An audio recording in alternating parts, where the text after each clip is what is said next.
Hey Amazon sellers, today we are going to talk about Amazon seller account suspension. In this video, we are going to focus on counterfeit Amazon seller account suspension. So let's get started. This is another client's account of Canadian marketplace which has been suspended due to counterfeit claim from the right owner. This is the initial notice that he received regarding the suspension of account. Here you can see they are asking for the 3 points, that is root cause, the corrective action that you have taken, and the preventive action that you have taken. We have to come up with a detailed plan of action addressing these 3 points. My client has already submitted more than 5 plan of actions but haven't received any positive response from the Amazon yet. You can see here they have changed their requirement from 3 points to 5 points. Initially they asked for 3 points and now they have changed their requirement to 5 points. We have to consider all these 5 points in our plan of action. Now to know the greater details on the root causes of infringement, you have to review your business model. You have to check the things that went wrong.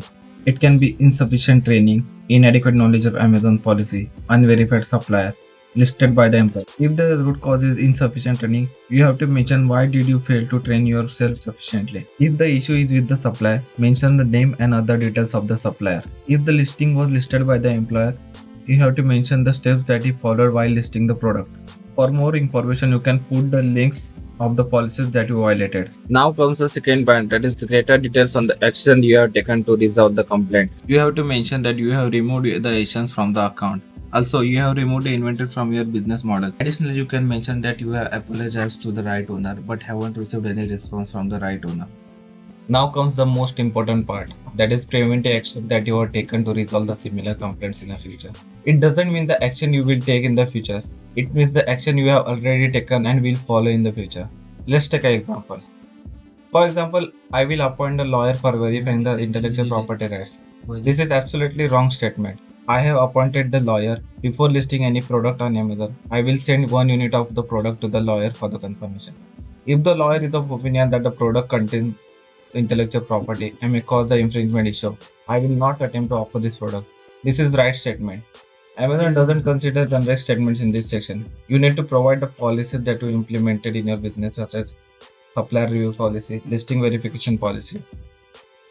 What I will suggest you is to make your own policies and guidelines and mention the same in your plan of action. You can check the link in the description. I have given the simple POA for your reference. As this is the main section in the POA, you will need to write it with care.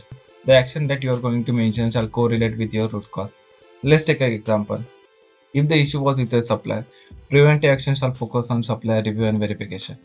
It shall contain nearly 4 plus policies, which can be supplier review policy, listing verification policy, product verification policy, invoice review policy. Greater details on how your account has complied with your policy. This is the section where most of the sellers get confused. Here they want confirmation about how confident you are saying your account has complied with their policy.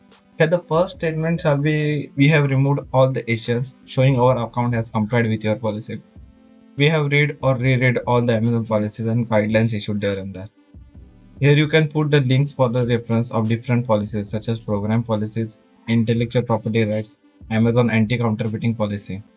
Now the third statement shall be, we understand that selling counterfeit and pirated product on Amazon is strictly prohibited and can cause the suspension of account. This shows how sure and how confident you are saying your account has complied with their policy.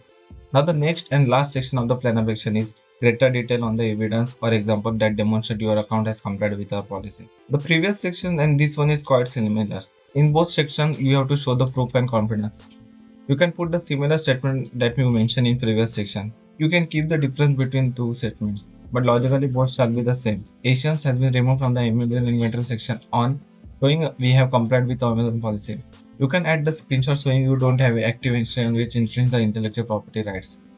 In addition to the above, you can mention that you shipped and deliver all the pending order. Lastly, you can give conclusion. Here you can mention that you acknowledge the mistake that you made and have taken all the corrective action to comply with the Amazon policy. Additionally, you can mention that we take full responsibility of the violation and hereby providing you with the POA. We hope we sufficiently address the violation. Amazon will take proper steps in reactivating my account. This is how you need to make customized POA. I hope you found this helpful. What I will suggest you to make unique and customized POA. Avoid writing in paragraphs. Make your own internal business policies and guidelines. You can find the link of the sample POA in the description.